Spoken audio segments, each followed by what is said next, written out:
Jazakumullah. Thank you. له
Assalamu alaikum warahmatullah.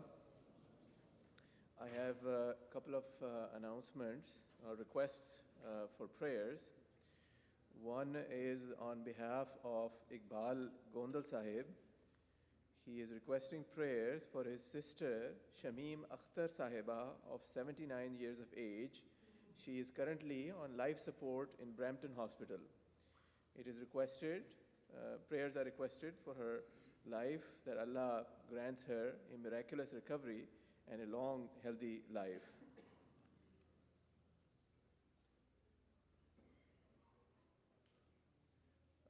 The second request is on behalf of Shaukat Ali Mujahid Sahib of Peaceful Southwest.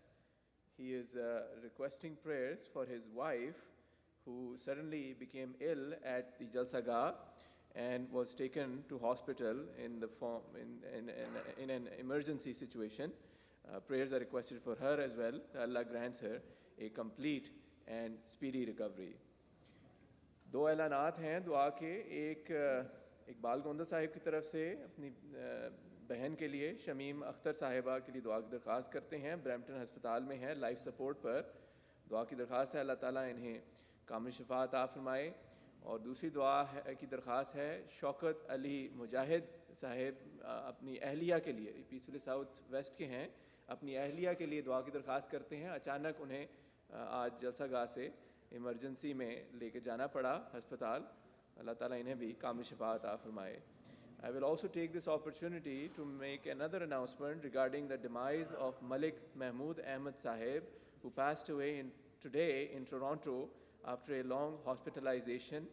Inna lillahi wa inna ilayhi raji'un. He was father of Ahmed Malik Sahib and Tahir Malik Sahib, elder brother of Habib Malik Sahib of Toronto, and Malik Munawwar Javed Sahib, ex-Naib Nazir Ziafat Rabwa.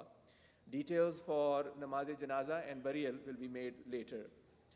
दूसरा ऐलान है कि मलिक महमूद अहमद साहिब बक़ज़ाए इलाही वफ़ात पा गए हैं।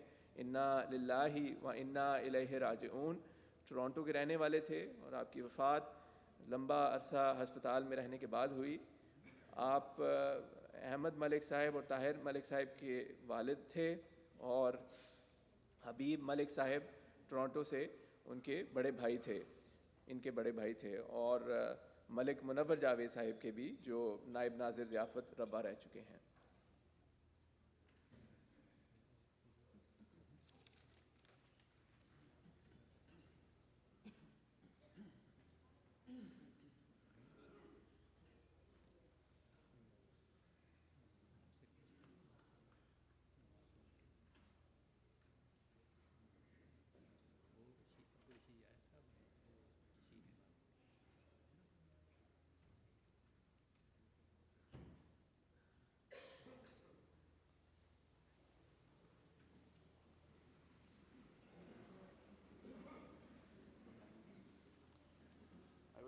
request Lajna, who are downstairs, to please leave the first row. When they form their rows, please leave the first line. नीचे लजना से दरख्वास्त है कि पहली लाइन छोड़ के अपनी सफ़ें शुरू करें. अल्लाहु अकबर अशहदु अन ला इलाहा इल्लल्लाह अशहदु अन्ना मुहम्मदर रसूलुल्लाह हय्या अलस सलाह हय्या अलल फलाह क़द क़ामत सलाह क़द क़ामत सलाह अल्लाहु अकबर ला इलाहा इल्लल्लाह. I don't know whether the announcement went through or not. I would like to request Lajna downstairs to leave the first line before they start their rows. नीचे लजना से दरख्वास्त है कि पहली लाइन छोड़ के अपनी सफ़ें शुरू करें. Allahu Akbar.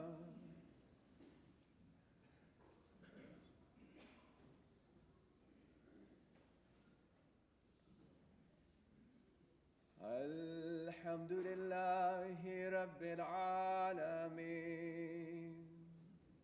Ar-Rahmanir Rahim. Maliki Yawmiddin. Iyyaka na'budu wa iyyaka nasta'in. اهدنا الصراط والمستقيم صراط والذين أنعمت عليهم غير المغضوب عليهم ولا الضالين.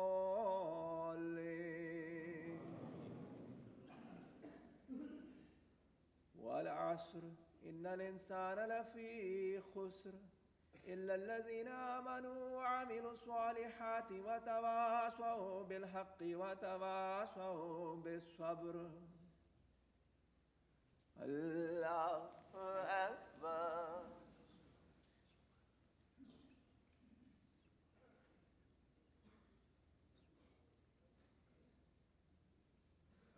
سمع الله لمن حمده.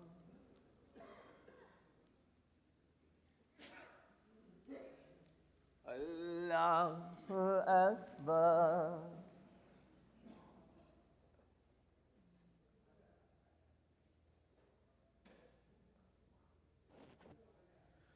Allahu Akbar.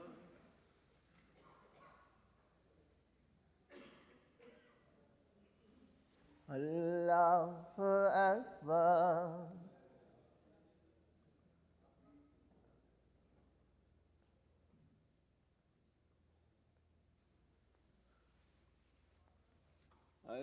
Allahu Akbar. Alhamdulillahi Rabbil Alameen. Ar-Rahmanir Rahim. Maliki Yawmiddin. Iyyaka na'budu wa iyyaka nasta'in. اهدنا الصراط والمستقيم صراط والذين أنعمت عليهم غير المغضوب عليهم ولا الضالين.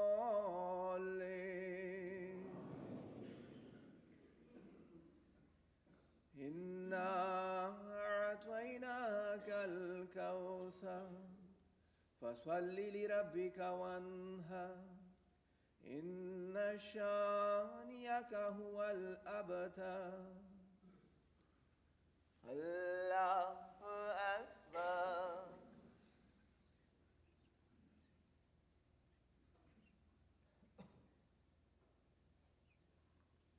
سمع الله لمن حمده.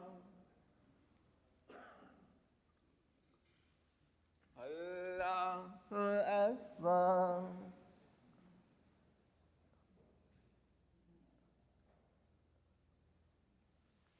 الله أكبر.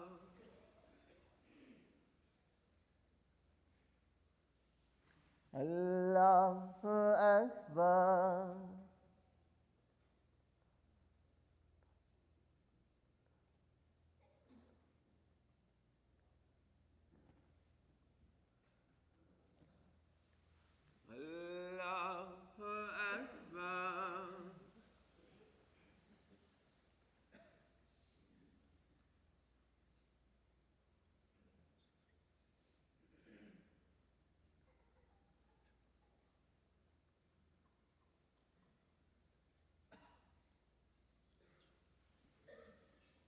Allahu Akbar.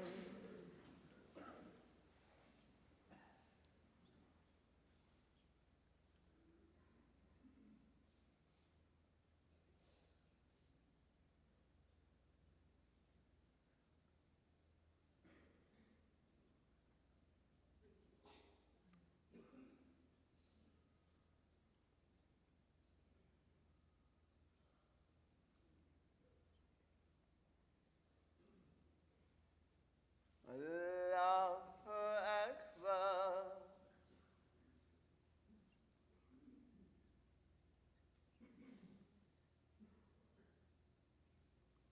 Sami Allahu liman hamidah.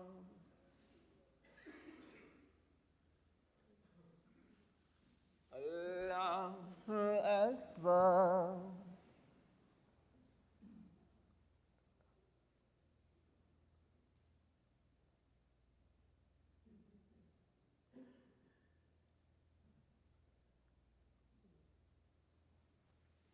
Allahu Akbar.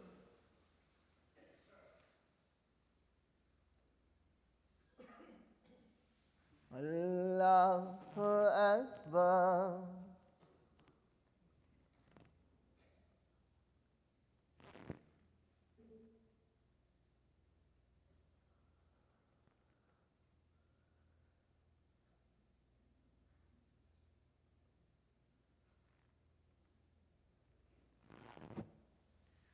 Allahu Akbar.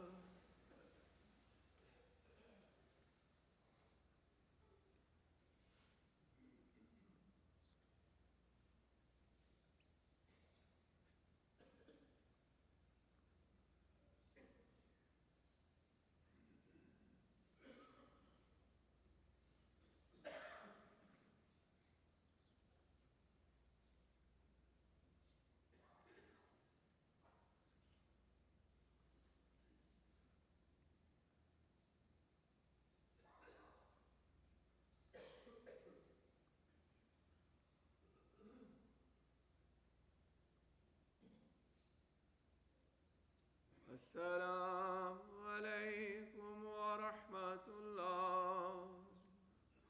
السلام عليكم ورحمة الله.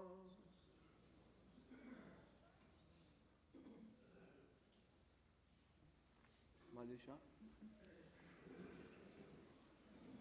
الله أكبر الله أكبر أشهد أن لا إله إلا الله أشهد أن محمدا رسول الله حي على الصلاة حي على الفلاح قد قامت الصلاة قد قامت الصلاة الله أكبر لا إله إلا الله. الله أكبر.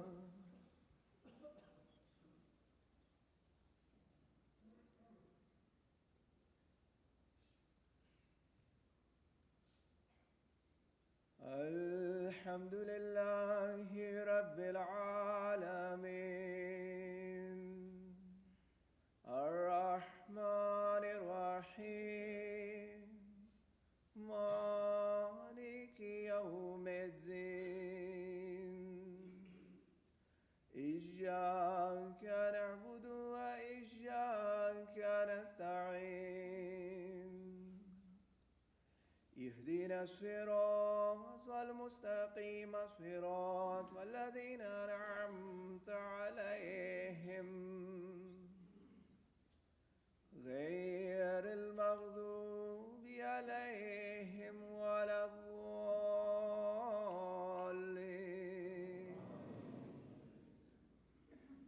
إذا جاء نصر الله والفتح ورأيت الناس يدخلون في دين الله أفواجا فسبح بحمد ربك واستغفره إنه كان توابا.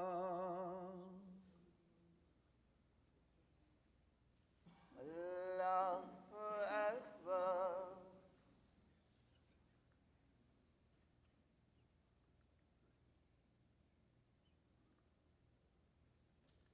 سمع الله لمن حمده.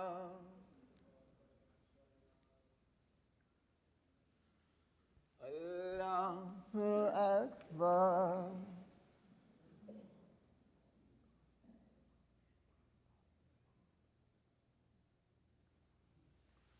الله أكبر.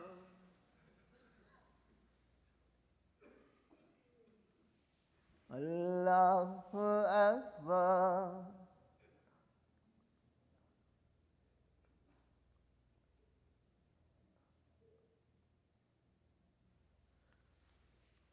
الله أكبر. الحمد لله رب العالمين الرحمن الرحيم مالك يوم الدين إياك نعبد وإياك نستعين اهدنا الصراط المستقيم صراط والذين أنعمت عليهم غير المغضوب عليهم ولا الضالين.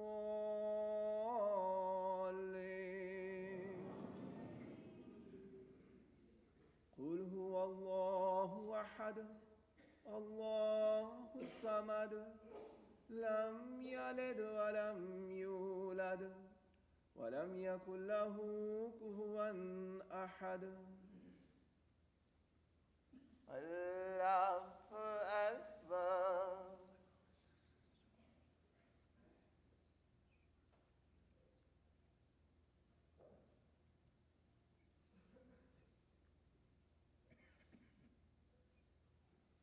سمع الله لمن حمده.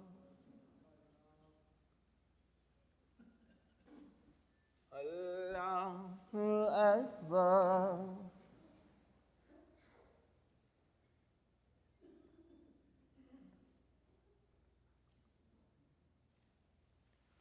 الله أكبر.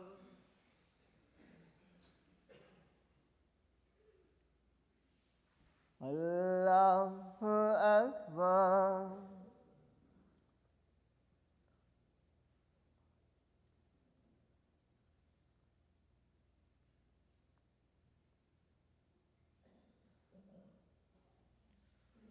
الله أكبر.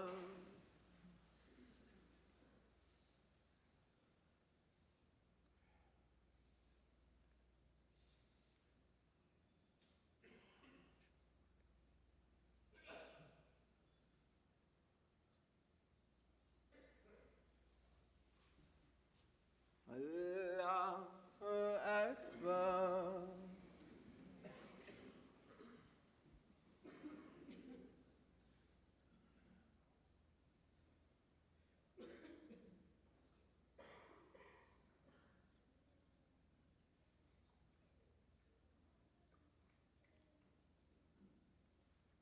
الله أكبر.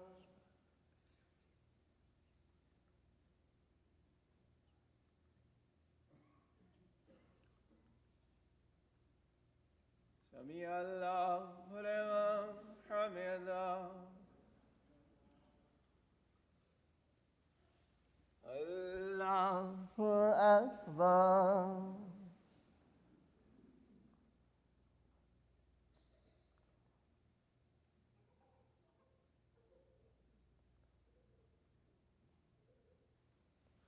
الله أكبر.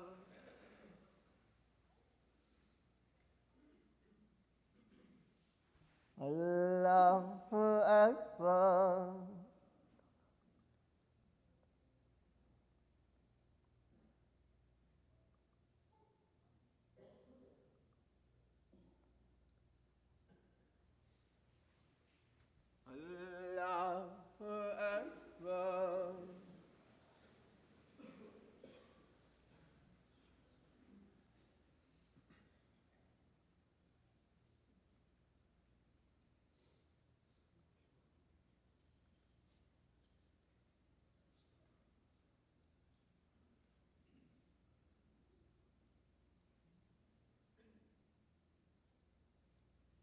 Allahu Akbar.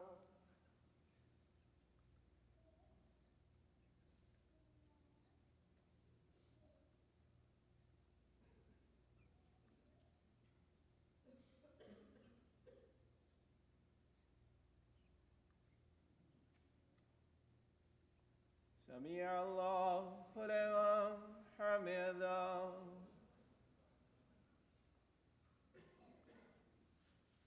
Allahu Akbar.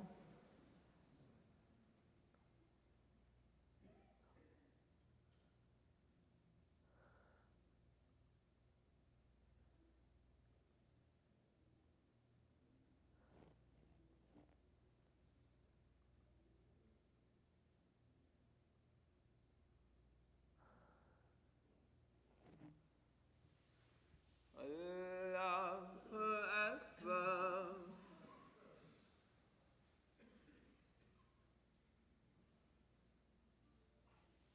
Allahu Akbar.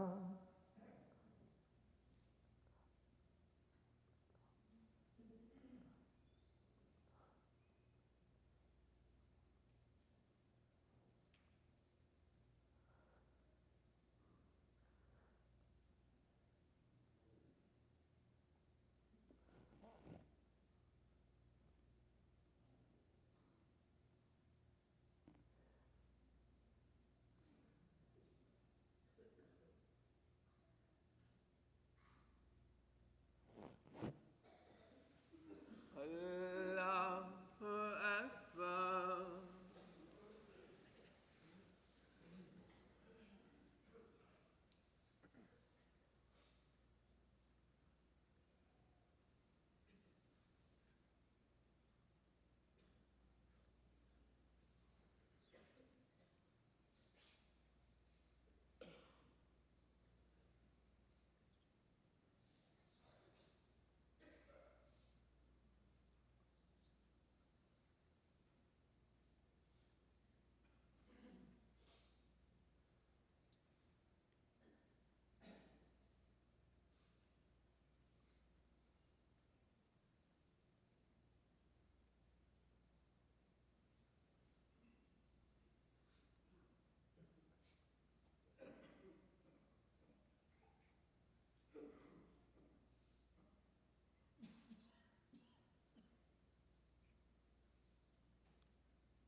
السلام عليكم ورحمة الله. السلام عليكم ورحمة الله.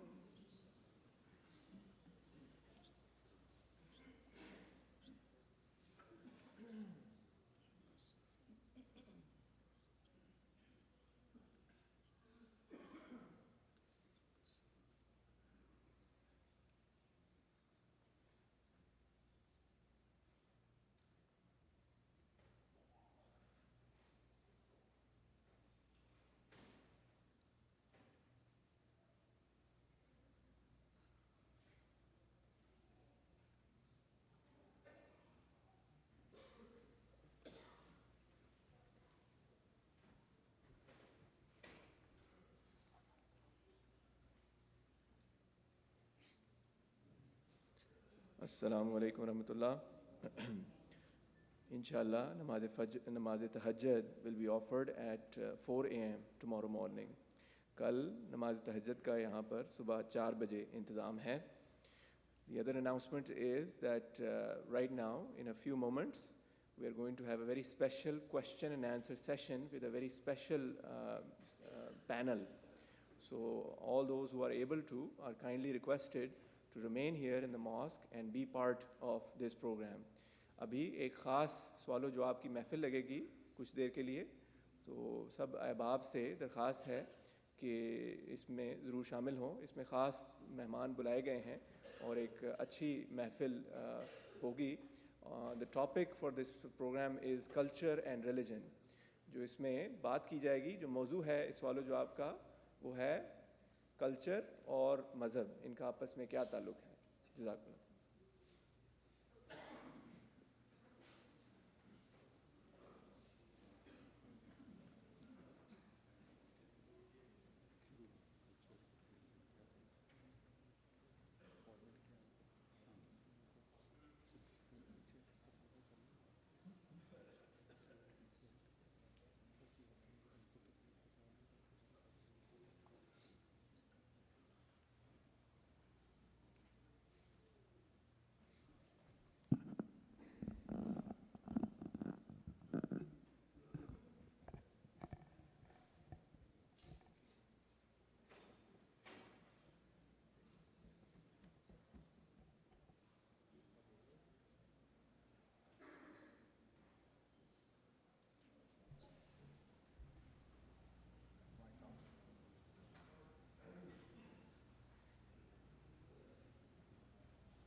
Assalamu alaikum warahmatullah. I would like to request some silence here. We are about to start the program.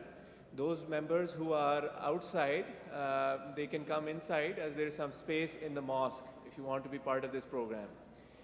I would like to request Maulana Azhar Hanif Sahib, Markaz representative, and Missionary in charge Sahib to please come on the head table. I would also like to request Lal Khan Malik Sahib, National Amir, Jama'at Ahmadiyya Canada, to please come to the head table. I would also like to request Dr. Fahim Yunus Qureshi Sahib, Naib Amir and National Secretary Tarbiyat and Sadr Majlis Ansarullah USA, to please come and join on the head table. Again requesting let's have some silence so that the program can be started.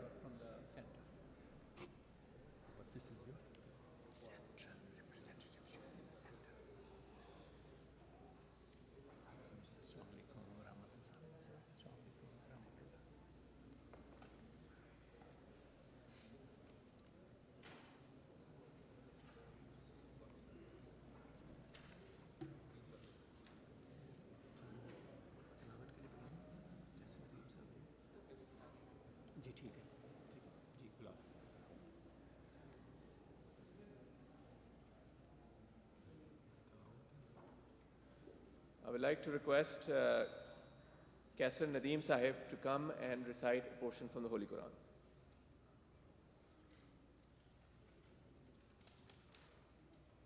Assalamu alaikum warahmatullah. Warahmatullah. أعوذ بالله من الشيطان الرجيم.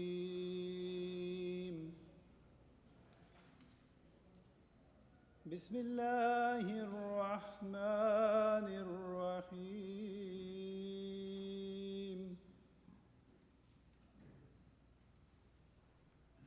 والعصر إن الإنسان لفي خسر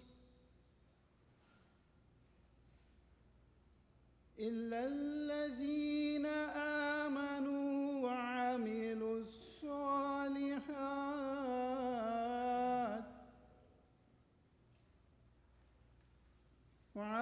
الصالحات وتواصوا بالحق وتواصوا بالصبر.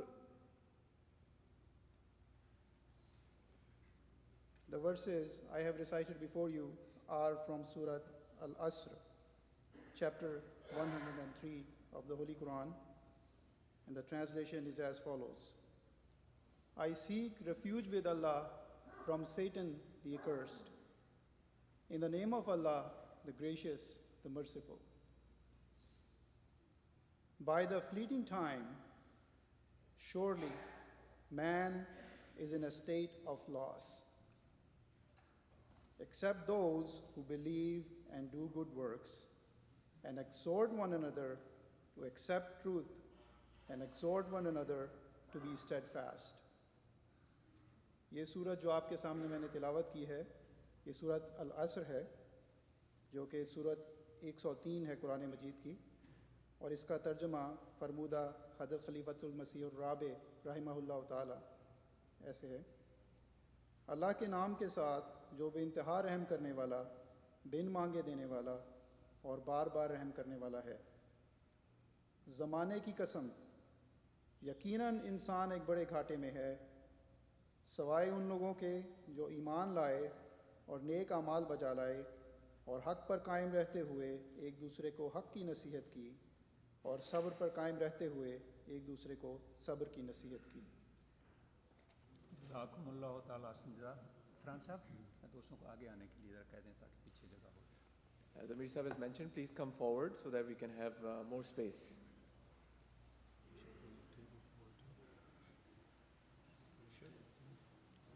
Again, those of you who are outside, there is space in the mosque, in the main hall as well as in the mezzanine floor.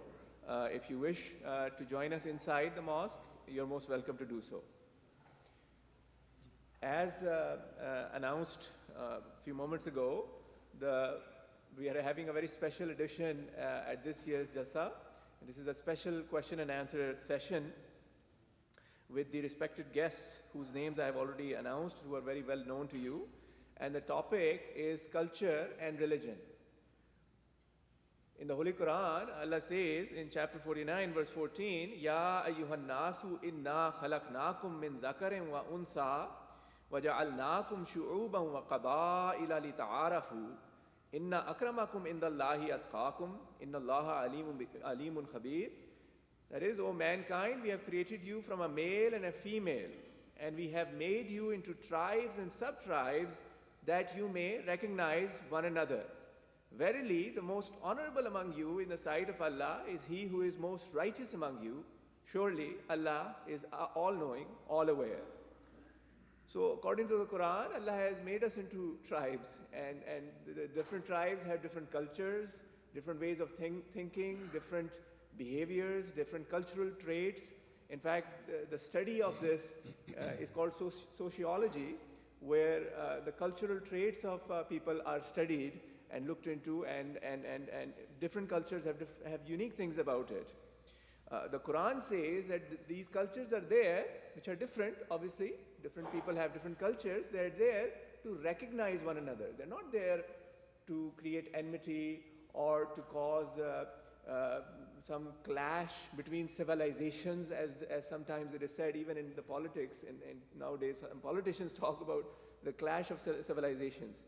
So this is not the purpose, right? The Quran says that this is there so that we can recognize one another, and of course, this is not there to have to become arrogant about one's culture or one's background. Whether someone is from the Eastern culture or the Western culture, this is not something that they should feel maybe some inferiority complex or superiority complex or whatever that is. These things are there to recognize one another, and the real person who is elevated in the eyes of Allah is the one who is more righteous, according to this verse of the Holy Quran. But despite all of this, most of us are immigrants. We have come to this country, and there's a phenomenon called culture shock. So some young people, when they come to this country, they go through a culture shock, and in order to fit into this culture, they will have these strange, for some people, they might, quote unquote, strange hairstyles or strange way of wearing things. Clothes are different. All these things are different. In fact, when I was thinking about this, there are three things you can categorize. There's the Eastern culture, there is the Western culture, and there's also an Islam Ahmadiyya culture, if you think about it. Of course, when it comes to definitions, this might be even more confusing. But if I can think about these things, the Western culture is there, obviously. They have different things about them. For instance, if I could just give you an example before going to the question and answer, just to give you an idea, the questioning authority, right? In the Eastern culture, authority is normally not questioned, in most of them at least. I mean, the whole world is now changing because the cultures are all mixing. But generally speaking, in the Eastern culture, if an elder makes a decision, for instance, that authority is not questioned. It's not questionable from an Eastern culture mindset. But in the Western culture, there is more question. They want to ask, they want reason, they want logic. When we look at the Islam Ahmadiyya perspective, the Islam Ahmadiyya also has a culture. In our Jama'at, when you come for Jama'at, you were in Jalsa today, meeting each other, or for Eid, after Eid or at Jalsa, we normally shake hands, we are hugging each other. That is just a very Islam Ahmadiyya context, right? And we have a nizam, and we are like Dr. Fahim Sahib was mentioning today, we act like a family, but a very really big family. So that is a more Islam Ahmadiyya, at least in my perspective, that is a more Islam Ahmadiyya perspective. But enough on all these things, just to give you an idea. This is the thinking behind this session today and the theme. As the panel has already been introduced, we're going to have question and answers. There are two ways to ask questions. You can see the mics. You can sit in front of the mics if you have a question, and we can have a lineup, and then I'll take questions one by one. Also, we have a hashtag on Twitter. It's hashtag Jalsa Talks.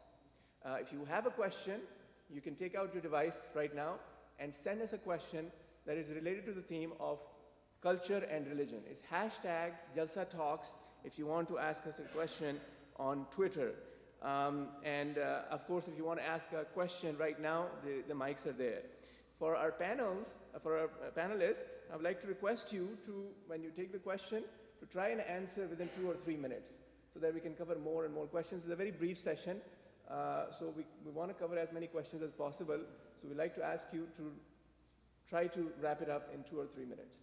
We'll give everybody a minute before we start.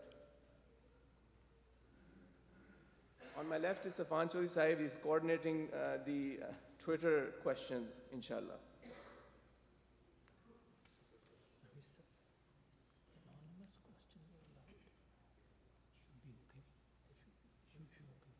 Some people are shy. Do you have a system for ladies to ask questions here? This is just Ladies can ask questions through Twitter, or they can send us a note and we can take that. And Dr. Fahim Yunus Sahib is also asking, anonymous questions are welcome. Anonymous questions are welcome. I think Twitter is a space they can send us anonymous questions, or they can send some anonymous note. They can just write it on a piece of paper and send it to us. Or they can come on the mic and say, this question is from a friend.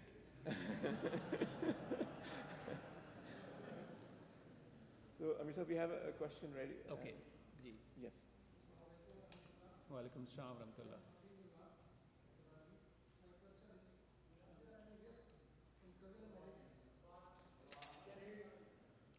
The question Hyderani Sahib is asking is, are there any risks in cousin marriages?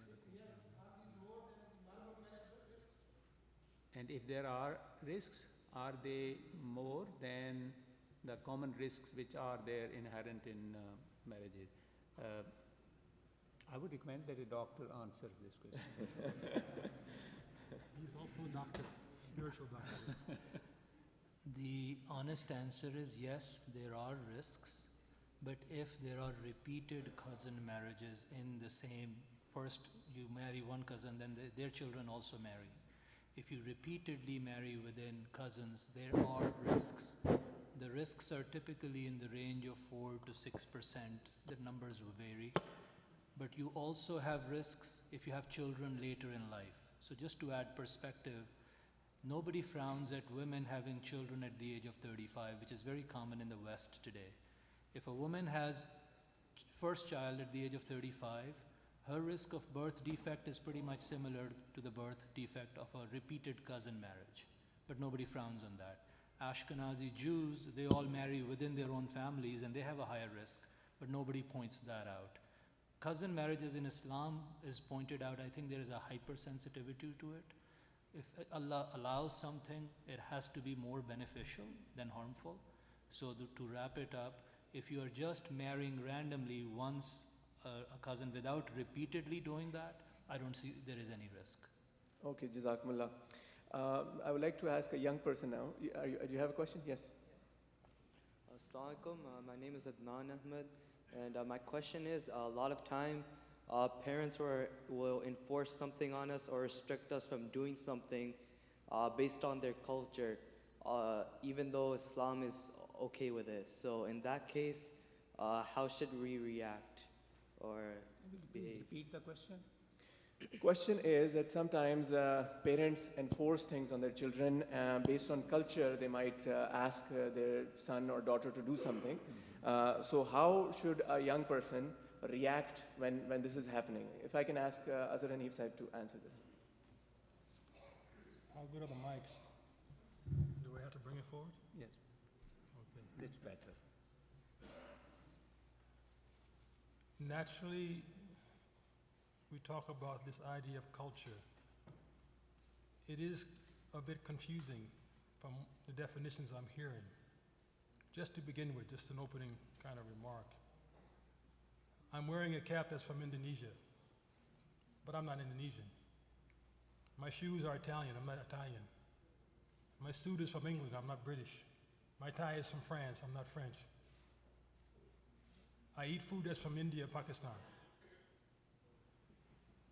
All of these things we're talking about culture now, this is a whole different world we're living in than what we are perceiving. It is a global empire that everyone is part of now. There's so much mixing of what you say was used to be East and West. It's all blended. I've gone to places that are far from America, and I thought I was in America when I reached there. And I go places in America or England, I think I'm in Pakistan and India.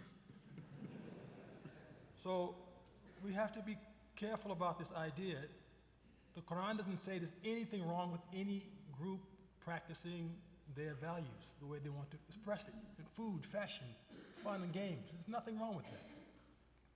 The limit Quran puts on is on good and bad in terms of moral conduct. This is where we talk about Islamic culture. It's a religion talking about moral and spiritual values, not talking about what you eat, what you wear, how you work, these things. The moral value in Islam is to love God, and after that, the second person, the Prophet said 3 times to love, next is mother. If your mother is telling you to do something that's not going against God, then the Prophet said, follow her. She deserves your respect and your obedience. Because there was one companion who tried to say that, oh, my mother is this and that, and she's so irate and so all the time give me problems. And he said, wait a minute, what are you talking about? Obey your mother. He said, no, you don't understand, messenger of God. She does this and does that. And she said, look, you can't repay your mother. He said, yes, I can. I'll tell you how. I carried her on my shoulders around the house of God and did tawaf and made her haji. He said, even then, you can never repay her for carrying you for 9 months, bearing you when you were a young child, taking care of you all your whole life. How do you repay that? So if she asks you one day, based on her own desire to do something, nothing stops us from doing but ourselves. If she's asking you, or your father's asking you to do something against God and religion, yes, then you respectfully say to them, I believe this is incorrect based on God's command. There you have some wiggle room. Otherwise, respect and love them. And that's Islamic culture. Jazakallah. Assalamu alaikum. We will now move on to social media questions. I would like to remind, as we're getting a lot of social media questions very rapidly, that we keep the questions on topic. Again, I'll remind the topic is Eastern culture, Western culture, and Ahmadi culture, so we can get the most relevant answers. So we're going to do these social media questions in a rapid fire format. So hopefully we can get some very quick and pointed answers. The first question is from @Calgary Vakfat Nal. And the question is, Assalamu alaikum, question for Dr. Fahim Yunus Sahib. Based on your excellent speech today, is the use of marijuana allowed for medicinal purposes? The answer is no. A man came to Hazrat Masih Maud ﷺ and said that you should use marijuana and it's good for diabetes that you have. And without going into details, the court will sound harsh from my words, and Masih Maud ﷺ declined that. Hazur recently said that some cough syrups that have too much alcohol, people use those. So again, short answer is no. I know the political answer is yes, I'm not a politician. Jazakallah. Maz Vardaj Sahab on Twitter asks, what are the practical ways of saving oneself from indecency which exists in the Western culture? Quick answer, come to Jalsa and come to namaz after Jalsa. Be in the company of those who can inspire you to do good and keep away from those who will inspire you to do bad. Simple answer. Jazakallah. The next question is, why are women told to cover themselves and men told to control their gaze and not cover themselves when there could be lust on both sides? May I attempt this question? The question is half right. The question should be, why are women and men both asked to guard their gaze, and in addition, the ladies are asked to cover themselves up? The reason is that men have to go about for earning for their ladies. So they would not be able to earn if they cover up. Men also have to cover up, right? You just can't walk around with nothing. So it's not that simple. quick point though, it is extremely inspirational for me to see my sisters making that public declaration of faith. So I totally see how it's hard, but all I can say is I have huge admiration for the courage that they're showing. And I have to be honest, I think some of our boys don't show equal courage. Jazakumullah. I don't have direct connection. Someone sent me a message that the live stream volume is a little low, so if I can ask the technical team to fix that. Next question, we are getting lots of questions actually. I don't know whether we'll be able to go through them. This is a little bit of a technical question from Kareem Aziz Sahib. What is the rule in Ahmadiyyat for young ones marrying outside of Islam Ahmadiyyat? If one does, what is the reaction? Well, the fatwa has already been given by Hazrat Masih Maud alayhi salam. You, according to Quran, as a Muslim male, are allowed to marry Ahli Kitab outside of the faith. Woman is not. For the sake of protection of your own family unit, the woman is more influenced than a man. So if a man wants to marry out, he has to write permission to Huzur, even still. I want to marry out. Why? And this is critical, especially young men. Think about your sisters and those in your family who may be your daughters. Do to others what you want done to you. If you want to take care of your sisters and the women in your life, then take care of someone else's sister or daughter or woman in their life. We don't adopt this principle, we start having an imbalance and our ladies are struggling because men are given what they think is an advantage and the women struggle and stay behind. So either way, the man must take permission, he should. The woman, she is not allowed to marry outside for good reasons, as I mentioned. I will take one live question as well because we have to try to get through all these avenues. We're getting written questions, we're getting questions on Twitter. I'll take one live question, please. Assalamu alaikum wa rahmatullah. My name is Abdur Rahman. I'm originally from Mauritius. The question has context is the intro of Maulana Sahib earlier when he talked about Pakistani culture, people who are here, and we find a clash with Western culture. I want to bring another perspective on that, and it is the fact that sometimes the Pakistani culture find Ahmadis who come from other cultures, from Africa, from Mauritius, from Fiji. They are in some way pushed aside, and their right, or at least the expectation of being treated equally, they are a bit trampled upon. So it's a slight twist on what you said earlier, and I also find that sometimes in our desire to stick close to Islam when we are doing translation, when on our website, in our communication on our website, to the outside world, it's in English, it's in French, we use jargon that is Ahmadiyya jargon. I would hear people speaking in English on MTA saying the Promised Messiah to Islam, and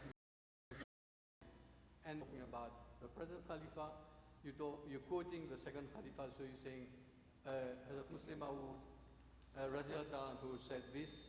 So we seem to be, I think, uncaring or not conscious of the fact that if we are talking to the outside world, we need to be caring about this. The question is longer than the answer.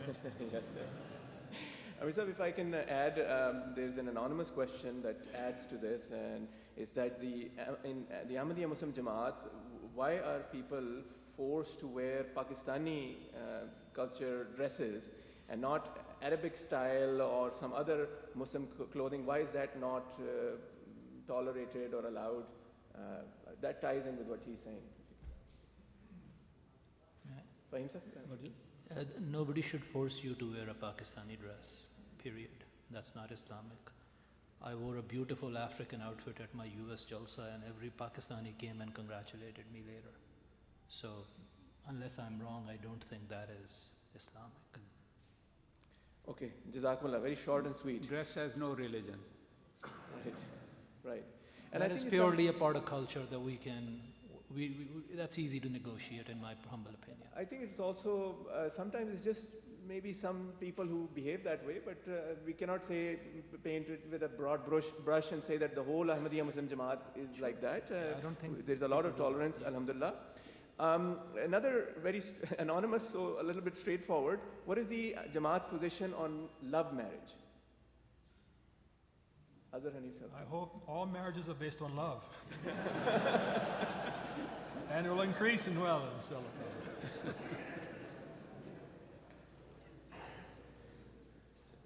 Just to be real on that topic as well, and you were very real, Imam Sahib. Loved it. Loved it. The best example of love marriage is Hazrat Sallallahu Alaihi Wasallam and Hazrat Khadija.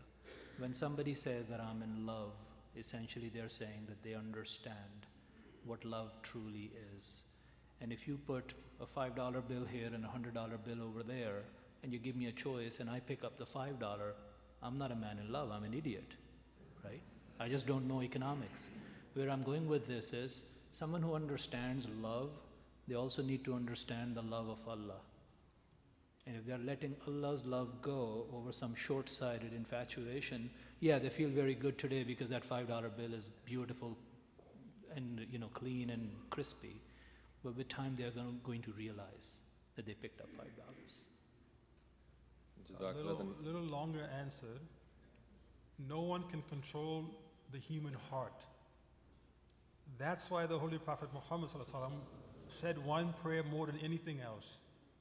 Ya muqallib al-qulub, thabbit qalbi ala dinik. Oh, the one who controls the heart, always keep it under control and inclined toward you. And that's why we just talk all the questions we're talking about here. Why to control your eyes and control your ears and control your contacts. You can't control this one. And then the issue comes love, and by that time it's too late. No need to ask me. I know what you're going to do. So control this one, and you're in a better chance of avoiding that question he just asked a few minutes ago. Jazakallah. Next question is, this one is directed to Dr. Fahim Yunus Sahib. If deeds are judged by intentions, if someone hears of a pious female and sees her and likes her, why can they not approach them directly? I don't think anyone says that you can or cannot approach someone directly. Instead of going into the detail, ultimately, if your intention is to marry someone, this is where, again, I think there's a deeper cultural issue. Why does that person feel the need to go directly, right? And in 9 out of 10 chances, because they don't have a relationship with their own parents. They feel like they will be scolded. So all the fathers and mothers here, I really think this question should give us pause. Because if your child likes to marry someone in this society which is full of fornication, you have to be real. In this society, zina is cheap and nikah is expensive. That's the reality. And if your son or daughter wants to marry, they should be able to come to you as a friend, and you should be able to facilitate that. So really, I personally see a problem which is far deeper. I don't think you should have to go direct. If you're going direct, I have not done my job. We have done it. I'm very sorry that you have to even think that way. It bleeds my heart. Jazakallah. This next question is for Amir Sahib. According to the culture here in the West, our representatives shake hands with ladies. According to Islam, it is not permitted. If you can shed some light, why in this culture it is allowed and we don't? There is very clear guidance on this, that men should not shake hands with ladies. Those office bearers or any volunteers shake hands with ladies are doing wrong. They shouldn't. If you can just add a little bit to why not. Because the Holy Prophet ﷺ has included it in the concept of parda. Parda is segregation of unrelated males and females. And it is part of that barrier that a man who is not a near relative should not touch a person of opposite gender. The reason is the same the reason for parda. The next question is by a Twitter question from Mansoor Mirza Sahib. It's directed towards Azhar Hanif Sahib. Based on your experience, can you provide some solutions to bring non-active Jama'at members closer to Jama'at, and if there are any cultural barriers that prevent people from that? Based on experience, the best way is to go meet that person where they are. And don't expect them to meet you where you are. And this is what I mentioned on Friday. You have to be able to go into the depths of the pit where a person is to pull them out. What we try to do is convince them they're wrong and to do this and do that. Forget all that. Just make them a friend. It's the same thing in Tabligh. You're trying to convert someone from one style of life to another, one thinking to another. You have to first befriend those people. Go to them. Hang around them. Find what they like and then get into their likes, and then next thing you know, you can move forward. That's our common experience. But, letters and calls, these things don't work. They're going to run further and further away. Make them friend first. Jazakumullah. I just wanted to request the next time when you answer, please come closer to the mic, because there are a lot of people online and they can't hear That's properly. what I asked, is the mic picking up? That's the first question I asked. Right, I think in the hall they can understand. It's just the live stream. So now I realize it's not, so I'll pull it closer. Okay, Jazakallah. Before I ask the next question, I would like to go to the live mic.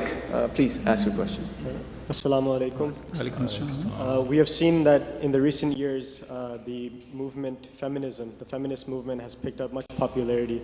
My question is that if Ahmadis affiliate themselves with such a movement, is it appropriate?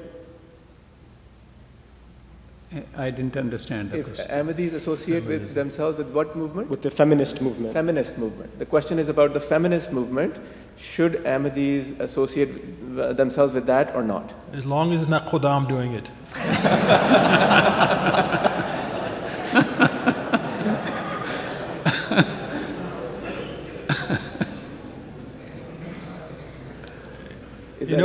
There's good and bad in all these groups. Find the good amongst them and try to influence them, because probably in their life they had a negative experience that got to become feminist. The reality is we all come from these points of protest because we've had some experience that made us want to protest. And we have to figure out what that is and then correct it, give the antidote. Whether that is people who are angry based on race or religion or gender or whatever the issue is. Find out what's ailing them and heal it. But don't cast them off the boat. Okay, Jazakallah. As long as it's not Qudam though. Or Ansar.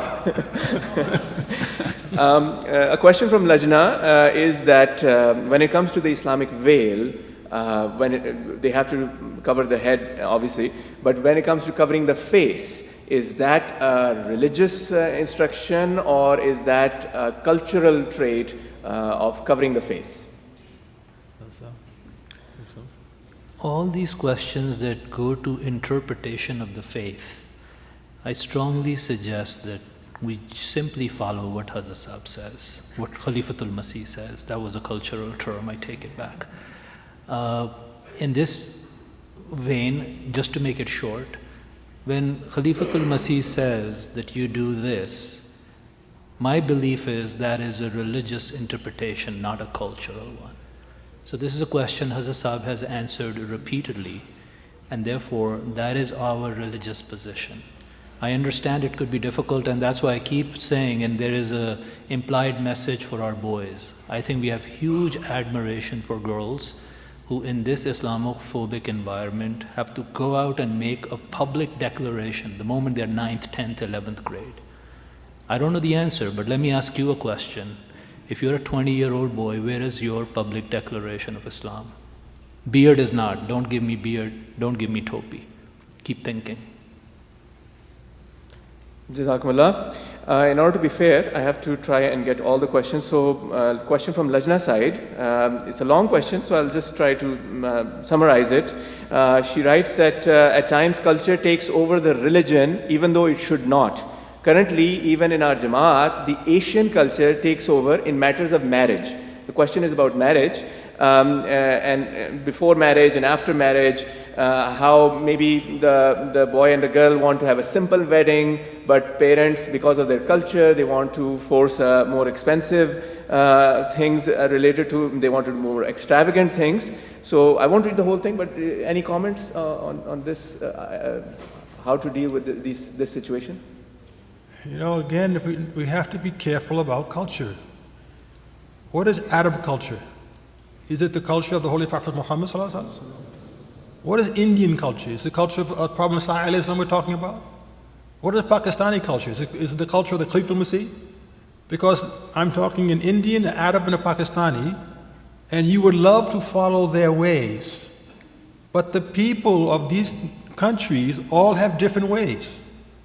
And there are good cultural habits and bad cultural habits based on cultural principles. Same in America, same in Canada. Everything here in the West isn't good. And every Canadian, every American is not a good person just because they're not Eastern. Quran says we have to be able to distinguish between good and bad, sweet and bitter, and put the barrier in between. Do it for every place.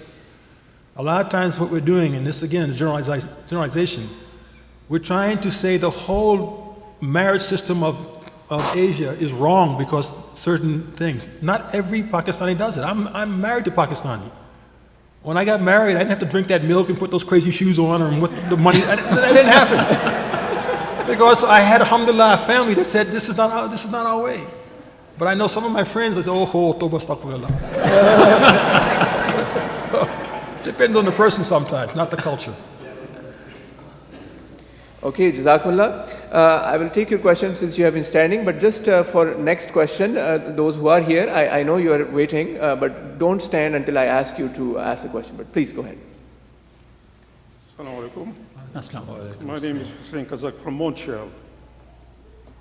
From the history, you know that, first of all, based on the verse being recited at the very beginning, that Allah has created the people as male and female to get married and have progeny.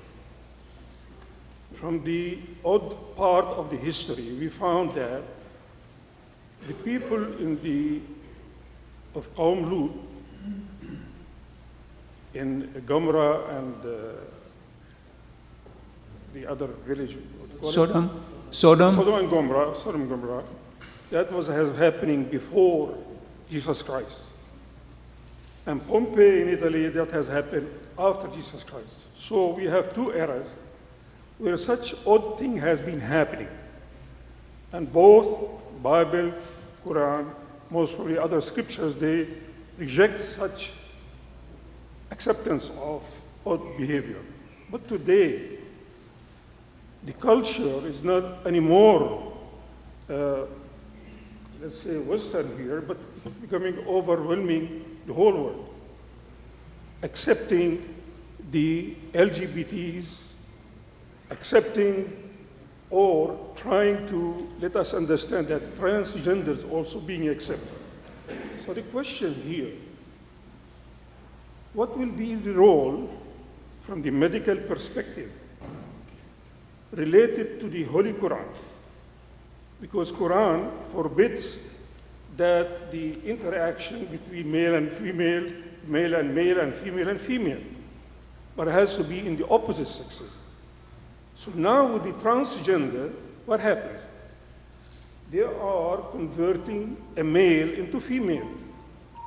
Then this female gets married with a male, but she was a female and now another female.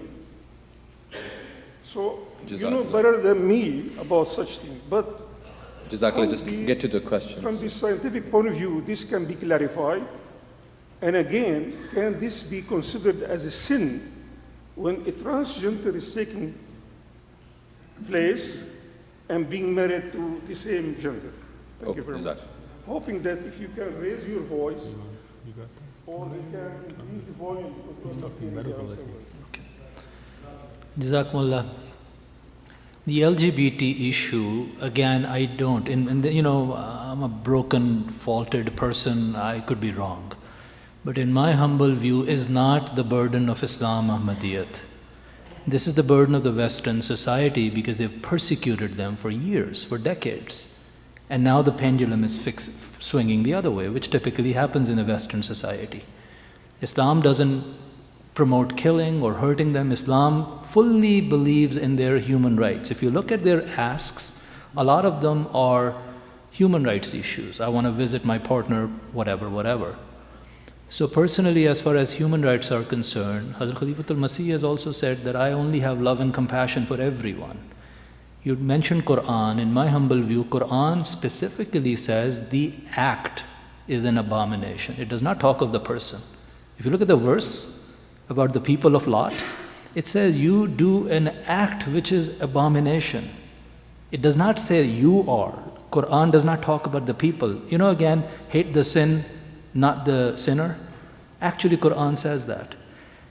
To conclude my point, it's a sensitive topic, so I'll take another 60 seconds. And this is just for my younger brothers. As a person who's a work in progress, I have gained a lot of mileage out of this hadith that I'm going to share with you. Rasulullah Sallallahu Alaihi Wasallam says that it's in Bayhaqi that Allah has put certain obligations on you. Always fulfill them. And Allah has put certain limits at you. Never cross them. And Allah has decided certain things to be unlawful for you. Never do them, right? You got all three, obligations, limits, and haram stuff, right? And here is the most empowering, beautiful part. And then Rasulullah Sallallahu Alaihi Wasallam says, and then Allah is quiet about some matters. Not out of forgetfulness, but out of mercy for you. Never seek to discover them. Just ponder over that. It's such an empowering hadith because these are sometimes very peripheral issues. If you really look at the oneness of Allah and namaz and tawheed and being nice to your family, neighbors, if you really go down the list, these issues for a Muslim will probably come at 191. So Rasulullah Sallallahu Alaihi Wasallam saying, if Allah has not talked about something specifically, it is not because Khuda forgot that. It's out of mercy for you. Don't seek to discover them. It's very empowering, and I think it applies to a lot of these cultural issues that sometimes bother us. I think, if I may, I just need to step in for a moment. Because this issue happened a few years ago when our government in the U.S. gave the right for the gay lesbian to marry. And at that point, some of our members got a little excited and they were praising this great rule and decision of our Supreme Court. And we're saying that this is a sign for us as well of love for all, hatred for none.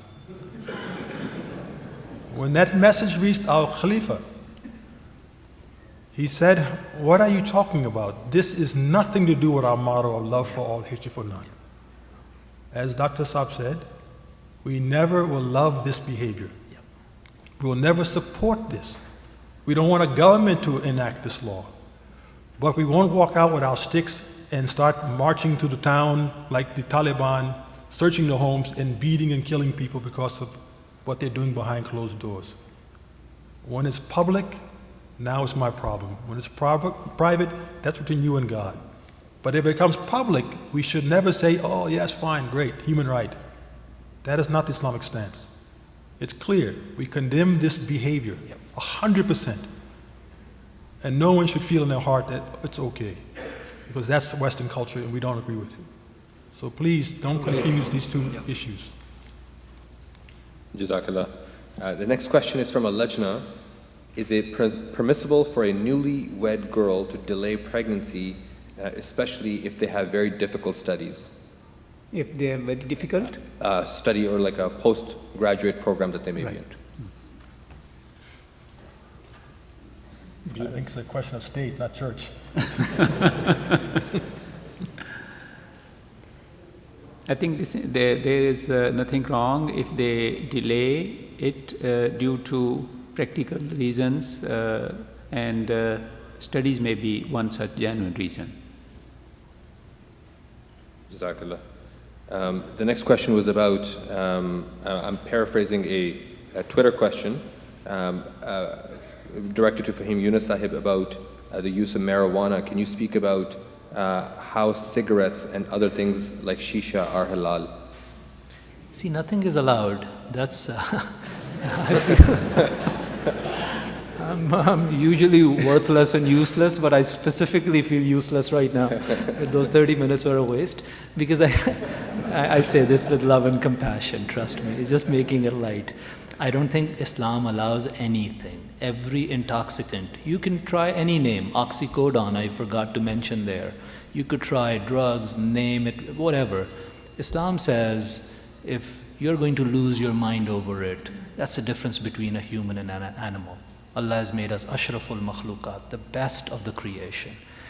Another thing about marijuana, 30 years ago, a marijuana cigarette had 4% THC, the active compound in it. Today it's 12%. You don't know that, but that's the truth.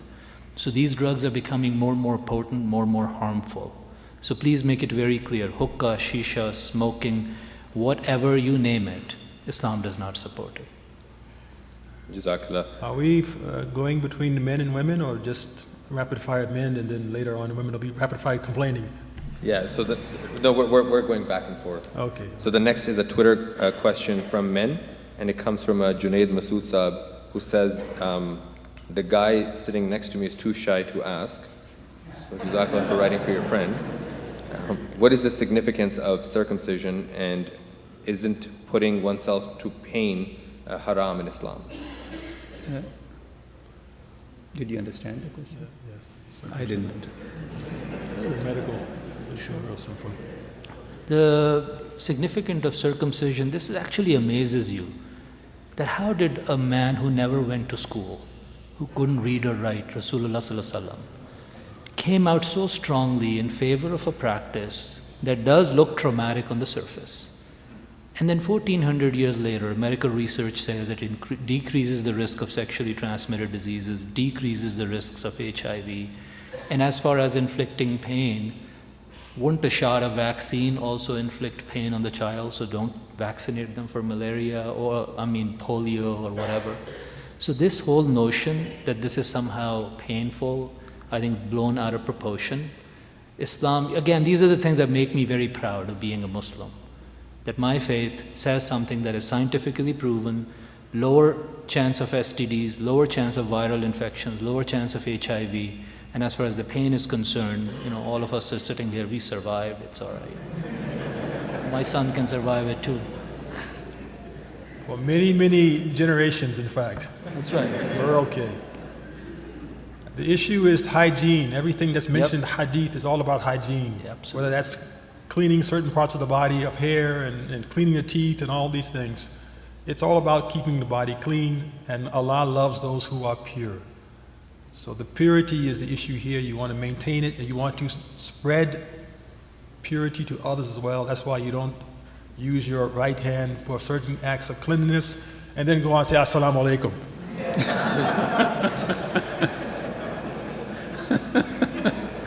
That's the salam I don't want to say, wa alaikum salam.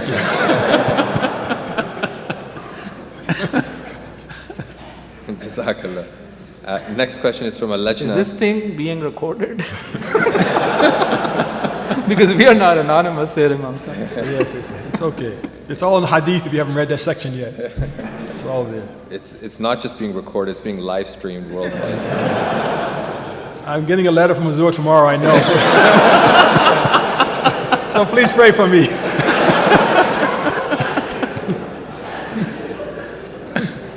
So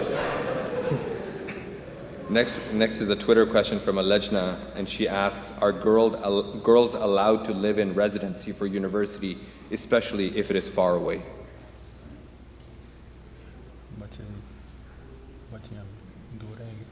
Yeah.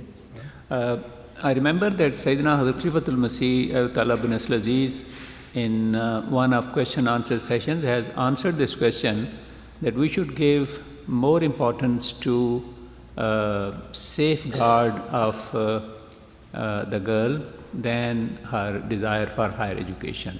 If higher education can be achieved while keeping her in safe environment, go for it. But if it is not, then don't put her into harm's way.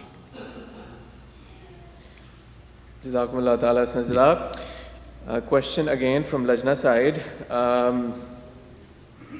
Question is, why is it okay to have mixed gatherings in which men are allowed to be in there but not women? For example, Humanity First events. So where is the reasoning that men are there but women are not? We'll have to call Dr. Aslam Dawood Sahib to answer this question.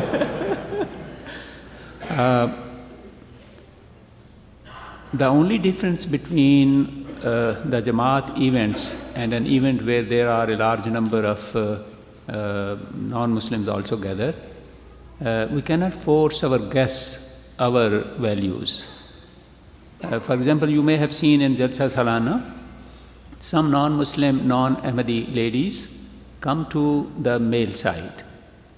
We cannot close our entrance to them on the plea that we observe Parda. They are not under our moral discipline. They have their own understanding of their faith or their values. We don't like it, but we respect their choice. But as far as Ahmadi ladies are concerned, we hope that they would observe their values of their faith. They would not go to a mixed gathering. There are situations in our Tabligh programs, and at that time, as far as the Jamaat is concerned, we arrange 2 separate areas, and our ladies are on the lady side, but then some guest ladies who are not Ahmadi Muslims, they sometimes come to the male side. There is no difference between Humanity First event or Jamaat event. An event organized by the Jamaat and Humanity First should have adequate arrangement for Parda for Ahmadi ladies. Jazakumullah ta'ala sanza. I will take a live question. We have members waiting for a long time. Yes. Assalamu alaikum wa rahmatullah. My question is related to Parda, as we have discussed it already. Personally, I was born in Middle East, raised there, then I moved to Canada, and by the grace of God, I've always been a born Ahmadi. So there's these 3 cultures, and we're constantly struggling with 3 different definitions throughout our lives. Now my question is, when it comes time for marriage, especially during Rishta, when your parents are arranging your marriage, now what are the expectations that an Ahmadi Muslim man should have from his future wife, 1? And the second, I want to know, what weight does it have, either if the girl that you're speaking of says yes to Parda or no, or to the definition of it, what should it bear on your decision when you say yes or no to that rishta? Does Parda play an important role? Let's say if the girl says, no, I don't observe Parda, is that okay for you? And she does everything else right. Is that okay for you to say no to such a match? Jazakallah. Nassab, you want to say anything? Huh? There's all kind of levels of people in this world, and you have to find your own compatibility. That's the best match. I don't know what that is for you or anyone. But if your compatibility is, I need to have a wife who's in Parda, don't marry one who's not. You'll have stress from day one. It'll only get worse. So whatever it is, be honest. The Quran says, "Qulu qawlan sadida." Be honest from straight day one before you say yes. And that truthful basis will help you. Because then you come back to me again, or to Dr. Saab or to Amir Saab, saying that now I want to break this thing off, and that's the worst day. So be honest. If this is what your issue is, express it clearly. I'm not saying you particularly. I want to make it clear I'm happily married because I want to go home tonight. Jazakallah. And may he stay so, inshallah, all of us. So this is the point. Whatever you're saying are your issue. Sometimes the issue is that the wife should not go outside the home and work. And if she's such a woman that likes to be a domestic partner and remain in the home, then fine. But if she's saying to you, I want to have some liberals, to go out and pursue my career, then these are the issues that are the real issues. that you should be honestly talking about. Now in the US, I think perhaps here as well, we have this counseling session before marriage takes place, and we try to cover these issues so they don't become problems later on. You need to do the same thing. Honestly, sincerely, before you say yes. That's something you want to add, because I know this is a major issue that's causing it. No, I think you're absolutely right that compatibility is at the heart of it. And a lot of things, I was just sharing somebody, Hazrat Masih al-Islam has said this, that a child will be a child even if he's destined to be a prophet. Sometimes we forget how we were at the age of 18. Everybody thinks he was a Nabi, they were not. There's a truth to it. So a lot of stuff happens in life with Allah's fazl, one step at a time. And Hazur recently, Masih al-Islam has also said, never give up on a person. I know that's not what you're saying, but sometimes that's how it comes across, that you're just too bad, you're not doing parda, or you are a drunk, you're just too bad. We sort of, in our mind, in our sentences, in our culture, we give up on people. And you know what? Every flower is going to bloom at its own time. Let them go with someone compatible. And you don't know, 10 years later, they may be a waliullah. And there's ample quotations on that. That's exactly the empowering side of Islam Ahmadiyya. You go to a law school because you don't know anything about law. If you're a lawyer, why would you go there, right? We become Ahmadis because we want to become better. If everybody's perfect, what's the point of this spiritual university? So, long story short, I think absolutely right. Let people marry who they're compatible with, but then also pray that they will grow, inshallah. Jazakumullah ta'ala Sajda. One question we received is very specific along the lines of fiqh as well, that in Jama'at sometimes there is some tension or conflict, you can say. Some have longer beards and some have shorter beards, and some have like to wear different kinds of caps, and some like to wear trousers that are a bit high above the ankles. So some comments on this cultural or religious behavior? So in some countries, for instance, I went to one country, Malaysia, and there they said if you eat the hamburger, it's haram because it's made from ham. And don't eat the St. John's fish, because who is John? He's not a Muslim. But now you cross the border into Indonesia and everything's halal again. So we shouldn't become so caught up. This is actually the attitude in Quran talks about the Bani Israel. Were so caught up in the minutiae, they forgot the spirit. And Hazrat Masih al-Islam has been sent to us so we come back to the spirit and don't get caught up in those minute details that cause all this difference and conflict. And these are some of the ones that you're mentioning. I hope my beard is long enough to be Maulvi. But let me know. I was just going to say that you have 3 different beards and 3 different caps here. So. There you go. That's good. We received a few questions. I'm just trying to merge them now because we have limited time. The questions from parents. So if a mother is there and she sees her child being influenced in the school, maybe the teacher is driving the child towards atheism, and what should a parent do? I mean, if the child is confused and he or she is asking questions and parents don't always have the right answers, what advice is there for parents how to deal with these cultural issues? I think the parents should bring them to the mosque, to the Jama'at meetings, to Khuddam al-Ahmadiyya programs, because these are the things which are regularly discussed in these meetings.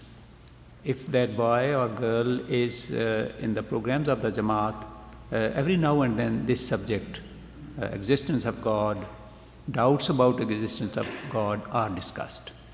Even today, one of the speeches was on this subject, proof of existence of God through acceptance of prayers.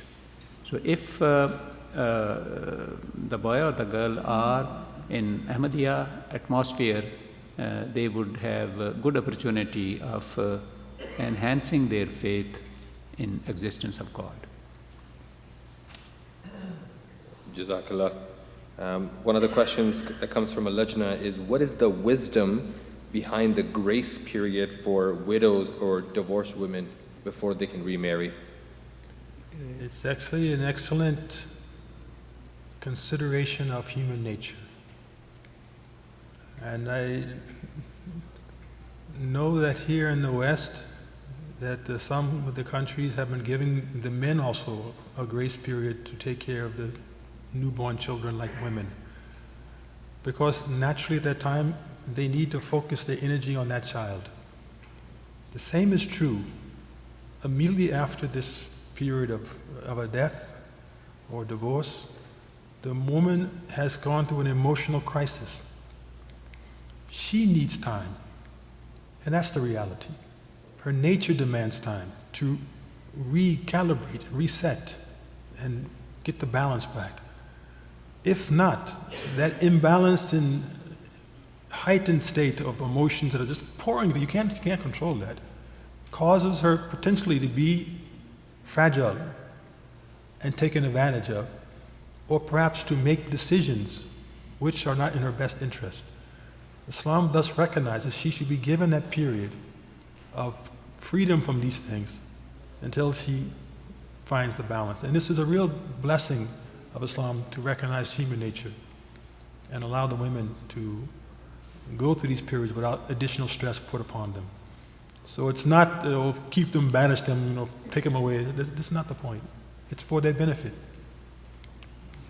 Jazakallah. The next is a Twitter question from Umar Sahi Sahab. And the question is, can I not be a good moral person without religion? Can you be a good expert doctor without going to medical school? Have you seen one? So I think Ihdina Sirat al-Mustaqima, Quran says there are many ways, many paths to Allah. Can Allah reach you? Yes, Allah can reach you. But if there is a best, shortest path, why wouldn't you take it? I don't want to force it on anyone. I think it's a choice. And if the person wants to make a choice, go right ahead. It's GPS to GPS. I'll follow mine, you follow yours. And I think most people who'll follow the shortest path are going to win. Jazakallah. The next one is a question from Lajna, and it says, why are we allowed to go out with our wives or sisters into public or society while they're doing proper parda, and when we come to Ahmadi or Jama'at events, we segregate based on gender? Why can't Ahmadi events be mixed if women and men do proper parda? They preface, I'm not sure if this is accurate or not, that during the time of Prophet Muhammad Sallallahu Alaihi Wasallam, women and men sometimes were together and less segregated than Jama'at events. Okay, perhaps the questioner is referring to the practice during the time of the Holy Prophet, peace and blessings of Allah be upon him, when men and women were praying together in the Mosque of the Prophet. The men would be in the front rows, then there would be a ray of children, and then the rear rows would be for the ladies. Perhaps they are referring to this. I do not know of any incidents in the life of the Holy Prophet, peace and blessings of Allah be upon him, particularly during the later period when the whole of the basic rules of Sharia had been given, that mixed gatherings were held in the presence of the Holy Prophet sallallahu alaihi wasallam. This segregation that men are in the front rows and then with this separation the ladies are praying, this is a sort of segregation. It can be with a wall, it can be with some distance, it could be with a row of children. So the segregation is there. The point is, which sort of segregation do we use? It depends on the circumstances. Jazakallah. The next question is, what plans does Jama'at see for women in the coming years in terms of new roles or new positions in Jama'at? The same roles they've been playing for the last 14 centuries, I hope, inshallah. And that is one of the greatest roles that the women had ever been given in religion through the Prophet Muhammad sallallahu alaihi wasallam. We all know that. I mean, I don't have to give more detail, but The struggle is not what role that it plays. It's getting the rest of the ummah to agree to that role that we have been trying to teach them. This is what women should be given once again. The ummah has taken it away and caused people like Malala to become superstars and heroes and Nobel Prize winners because they have failed, not us. So we should stick to what we're doing. For 14 centuries, it works. And women have dignity, they have capacity, they have all the abilities. Nothing's been denied, and we know that in our Jama'at, alhamdulillah. So please continue what we're doing. Jazakallah. The next is a Twitter question from Lajna. Can you shed some light on the concept of taqiyya? I had never heard about this concept in Jama'at, but now I'm seeing more and more Islamophobes frequently talk about this. This has come from your Twitter page. Yes.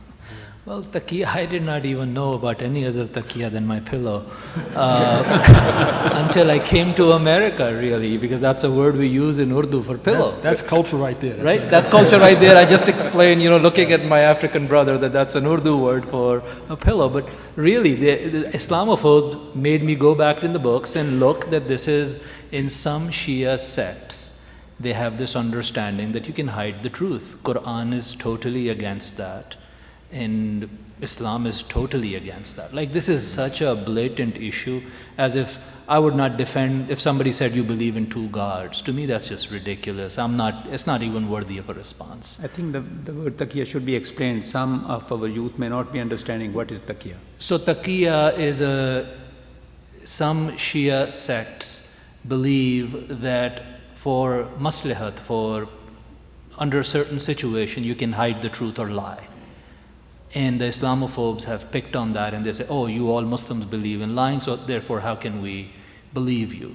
So they kind of try to trap you in a catch-22. Either you're a terrorist, and if you're not a terrorist, you're doing taqiyya, right? So you're lose-lose. And what do? You say, Assalamu alaikum, peace. Move on and be the next Nobel laureate. It's not worth your time. I'm telling you, all this social media, I'm sure Imam Sahib is going to cover it tomorrow in his speech.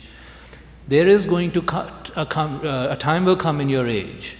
Inshallah ta'ala, you mark my words as your big brother. Whichever social media you love today, whether it's Snapchat, Twitter, Facebook, you're going to get sick and tired of it. And you're going to look back and say, I wish I could get those years back. It's that useless. So no more Twitter questions. No. Well, you can use it for good purposes, of course. Okay. So the next question is, in the Western society, where there's often an open discussion about culture and religions in groups, whether at work or in school or study groups, can young Ahmadi girls do tabligh to young Ahmadi boys or men? Why will you preach to Ahmadi boys? They are already Ahmadis. That's the joke. The man was on a train traveling from some city all the way to Rabwa, and he was just sitting. He saw a man, and he started doing tabligh, and a man was sitting quiet, listening. And finally, the train stopped at Rabwa, and he saw the man get off. He was surprised. He said, "Where are you going?" He says, I live here. He said, "So why you didn't stop me?" He said, "I saw you enjoying tabligh so much, I didn't want to stop you." Why? But again, listen to our Khalifa. He's given us all these answers. There's nothing new we're hearing today. Every one of these points, and he's saying men preach to men, women to women. It keeps the dialogue honest and avoids the traps. What trap? Shaitan. When a man and a woman are together, the third one with them is shaitan. This is how he begins to trap. So that husband has said to his wife, "I'm going out to do tabligh to the neighbor downstairs." Who? Mrs. So-and-so? He said, no, don't do that. That's how you got to marry me. Keep the barriers, okay? Don't use, as Dr. Saab says, the excuse, it's online, it's this and that. It leads to all kinds of problems in our society, honestly. Our girls in the West are attacked by those predators online. And you're never safe from these predators. They're looking for you. So don't think it's so innocent, I'm just throwing my name out here and talking to somebody. You never know. So protect yourself there as well, please. Jazakumullah ta'ala, Sinza. We are going to end this program in about 10 minutes. So any other questions on Twitter, please send it and we'll try to filter and see which ones have been not answered yet, and we'll respond to those. Before I ask the next question, live question, Maris, back to you. Jazakallah. I was thinking about my question. I ran through 3 different questions before coming here. So this is my 3rd question, and I hope it's good enough. One of the places where culture and religion clash, especially in Pakistani culture, is when we get the phenomenon of log kya kahenge? What will people say? So I guess what is the proper religious response or the Islamic response to log kya kahenge? Yeah, this is again, I'm going to use a strong term. It's a low-level shirk. You know, Wallahu bima ta'amaluna basir. Surely Allah watches you all the time. If you just thought about what will Allah say, things will be fine. But that link that we used to, that was, you know, the portal that was designed for God, now we have social media in that portal. Right? You know, or the way I used to, human body is designed for connection. You know, we should be craving for a text message, for a message from Allah. But I'm craving from a message from someone else. So as long as we don't fix that portal, we'll continue to think, log kya kahenge. Jazakumullah ta'ala, Sinza. The other side, please. Assalamu alaikum. My question is about in regards to the rights of children in a family. How does a Muslim child stay or fulfill his right to the obedience of his parents when he sees within his family his parents or one of their parents abusive, either emotionally, mentally, or in other ways abusive to either the other parent, whether it's the mother or the father, or children themselves. So how can children who see this abuse be obedient and respect their parents? You want to say something? By grace of Allah, members of the Jama'at have a channel which nobody else in the world has. If they are in such a situation, they should write to Sayyidina Hazrat Khalifatul Masih as Talib Nasr Aziz in confidence. And I know many cases in which Huzur advises us in confidence to do the right approach in such cases. So be very happy about it that we in Jama'at Ahmadiyya have someone who can help us resolve any situation we are facing. Jazakumullah. Ji.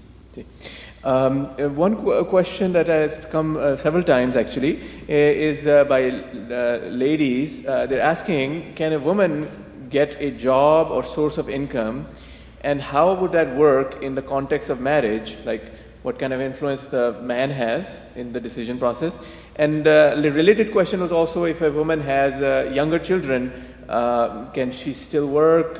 What is the Islamic perspective on this issue? There's nothing that prevents a woman from working. The idea is she must fulfill her responsibilities as well, though.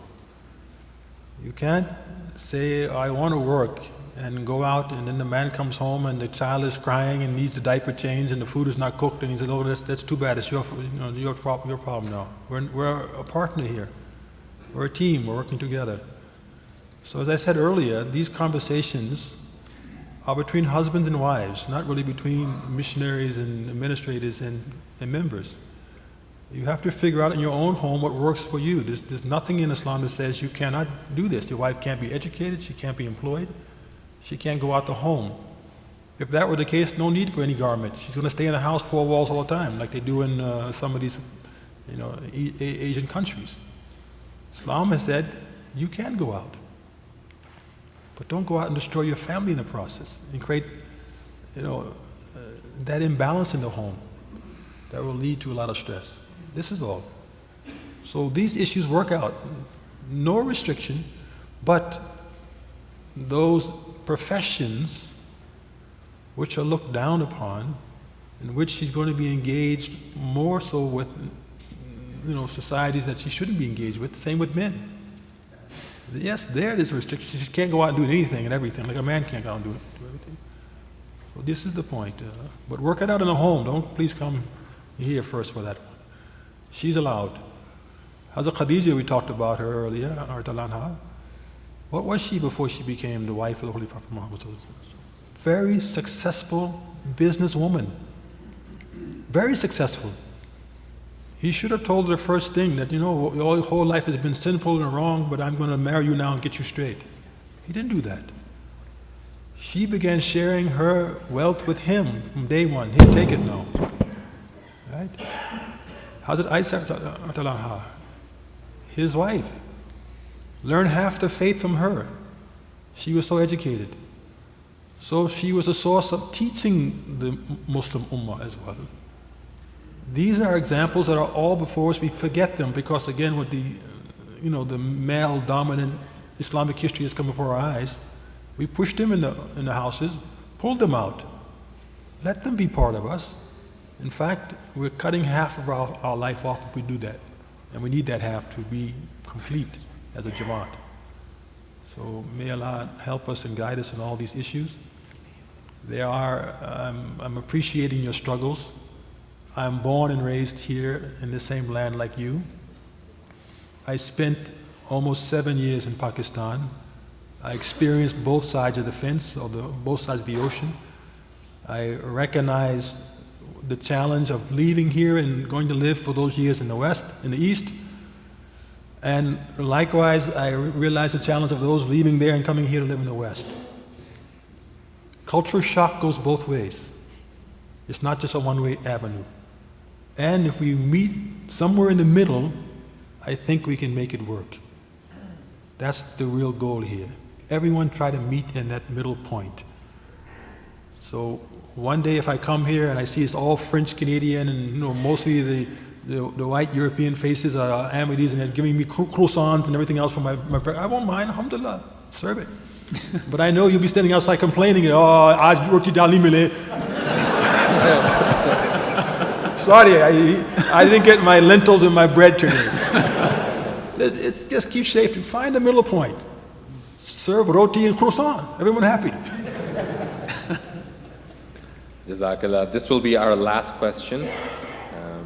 The question is from a lajna, why are women not allowed to be qazi in a qaza board? And the second part of the question is, why are women not better protected or safeguarded in qaza board? Should there not be some women representatives or attorneys available to women when they must present a personal or sensitive issue in front of men? I would answer the last part of the question first. Women are allowed to have other lady companions who would be able to help them. We have received instruction from Sayyidina Hazrat Khalifatul Masih al-Talib bin Asr Aziz that to facilitate this process for the ladies, there are some ladies who have been appointed in consultation with the Mukarrama Sadr Sahiba Lajna, that they would accompany such lady to the qaza board. The first part, I refer it to our learned companions. This is an issue where you have to have trust, because I don't think any one of us would have asked this question. Why are you sending me to Prophet Muhammad and not to Khadija? You would have realized that in that person who was commissioned by Allah is the consideration of all, whether they're coming from a man, a woman, or a child. So if we have trust in our system that Allah appoints prophets and appoints people to take on a charge, a trust, then the issue doesn't come of gender. It remains the trust. Whether it's a man or woman was not the point. It was discharging this duty of justice to the people who come before you for judgment. And there are some judges who are women are very unjust, I'm sure. Gender will not help her to be just. And there are some men are likewise. And our Jama'at, the system has been, from the very beginning, the men have been given the charge of this Jama'at to uphold this trust. God forbid we fail. When the Jews began to fail in their trust, what did God do to show them you failed? He produced a prophet from a woman without the agency of a man. That was the sign. The men failed the trust, so God gave them a sign that you have failed as men, to take care of all. I'll show you how I can produce a man without you. So it's really more pressure on us to remain those people who uphold trust, who do things with justice, and look at the rights of all people. Then women will never complain. I don't think women were complaining about Prophet Muhammad or Hazrat Abu Bakr or Hazrat Umar, Hazrat Uthman, Hazrat Ali. They start complaining centuries later when men failed and forgot what they were supposed to do. And I hope now women will feel comfortable moving with us, our Khalifa, our Jama'at system, because they see it's correct and just. May Allah help us all. Ameen. Jazakallah, especially to our esteemed panel for their incredibly insightful responses. Jazakallah for all of you for sitting, and we hope that you found this session to be as enjoyable and useful. We still have dozens of Twitter questions that are coming in, but unfortunately, in the interest of time, we will now have to conclude this session. I would like to remind you, and I hope you were as faith inspired, that the Tahajjud is at 4 a.m. tomorrow, which is at about 5 hours. So hopefully we'll see an equal sized crowd at the Tahajjud as well. In conclusion, if I can request my esteemed panel to provide just a few concluding remarks in about a minute or so. We refer it to you. I'm the youngest, I'll go first. That's a cultural and an Islamic thing, by the way. I think I just want to assure you, we'll get there, inshallah. Like Imam Sahib said, we feel your pain. Every nation has a trial. As we are talking, debating culture and religion, there are people in Algeria who cannot go out and say, I'm an Ahmadi Muslim. There's a cell phone owner in Pakistan who's being boycotted by all other people in the market, and he has to spend 5 years in Malaysia with 5 people in one room. The real stories. The people in Syria to whom the sound of bomb does not even scare them anymore. That's the perspective. Every nation has a trial. Look at that perspective, how bad you've got. You have a limited data plan. That's the biggest problem, right? I wish my dad had an unlimited data plan. Man, life would be easier. So inshallah ta'ala, we understand. We're not trying to trivialize these things. But cultural things, this is a matter of 2 to 3 generations. If you want to drive from here to Vancouver, unless you know it's going to take you 3 days, every hour you'll be looking at the road signs. Am I there yet? Am I there yet? I don't want to lie to you. This is probably going to get solved in your children's generations. Or in their, that's just how life is, short of divine intervention. But once it gets solved, you will see, inshallah, our jalsas will look like mini Hajj, where nobody will be able to say which ethnicity is more. That's how it's going to look. And that's the day I hope that before people say my dream, that is my dream. I wish Allah gives me enough life to see. Jalsa UK is already like that. But I wish that I could see a day like that where I could go to any random country and their jalsa in ethnicities look like a mini Hajj. And inshallah ta'ala, there's no question it's going to happen. Hang in there. Stay, follow your Khalifa. That's what you have that others don't. That's the conversation today in Harvards and Yales and top schools where all these top Muslim brains are. All these Muslims, 20-year-old youth, you know what they're talking about? One Islam, pan-Islam. Go there, go on their media, go talk to them. You have that. Don't let little things bother you. These are real issues, and when we make mistakes, we're sorry. We're not perfect people. Rabbana la tuwakhizna in nasina aw akhtana. I will be the first one to say, sometimes we make mistakes. I'm very sorry for that. But our intent is good. Jazakumullah, I request Mulana Azhar Neef Sahib to please lead us in a silent prayer so that this meeting is blessed.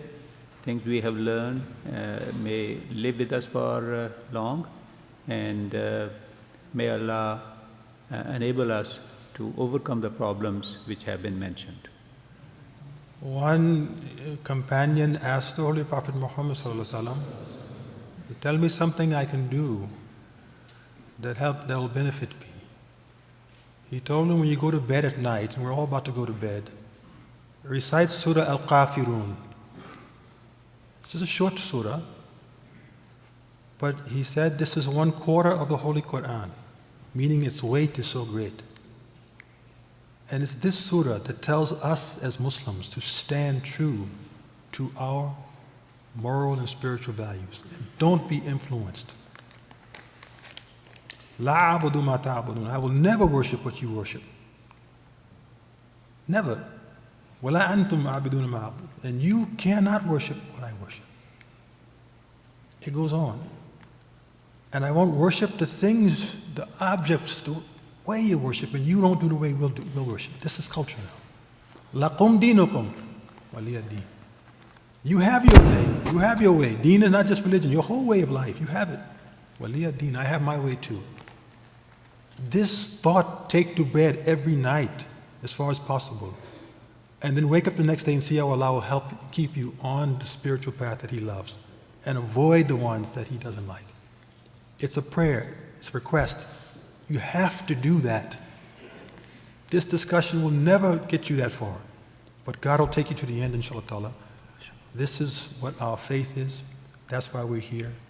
Pray to Allah to help you through all these landmines we discussed earlier today, the issues that we didn't get to, that you'll face later on in life. You'll face no matter how old you are, where you're from.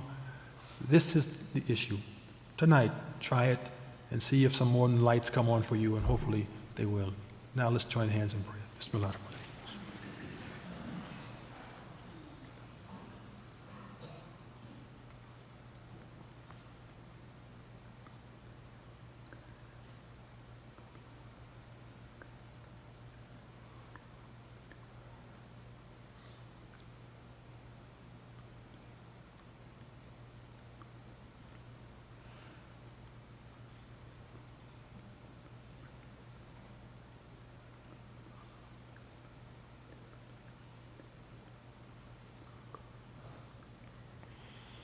Ameen. Allahumma ameen. Ameen. Jazakumullahu ta'ala ahsan jaza.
Test, test, 1, 2, test, test, test, 1.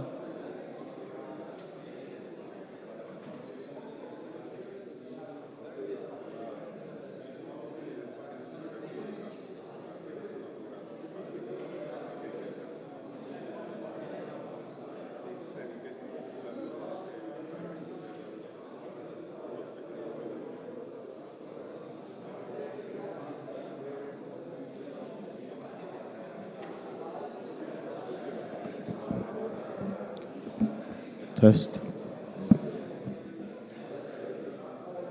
Allahu Akbar. Alhamdulillah.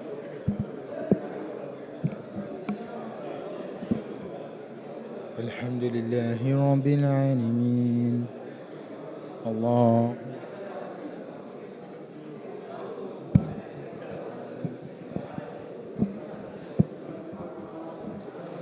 Allah.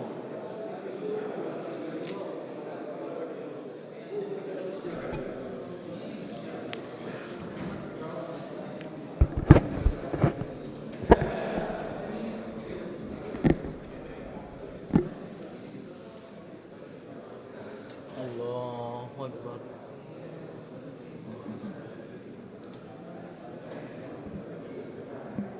Allah. Sami Allahu liman hamidah. Allahu Akbar.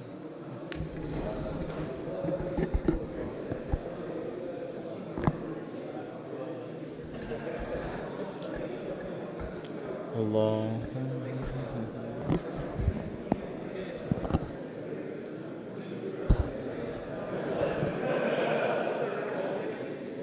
Allah.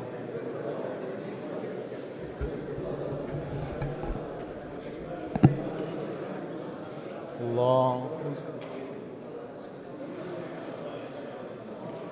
Allah. Allahu Akbar.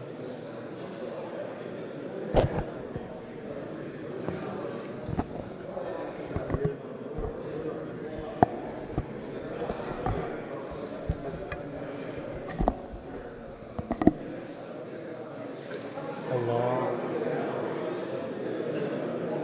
Allahu Akbar.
I'm gonna hit it. Yeah, I know. So for me, I can't do it. If I'm putting it over there, I can't hear. This all the way. Both of them.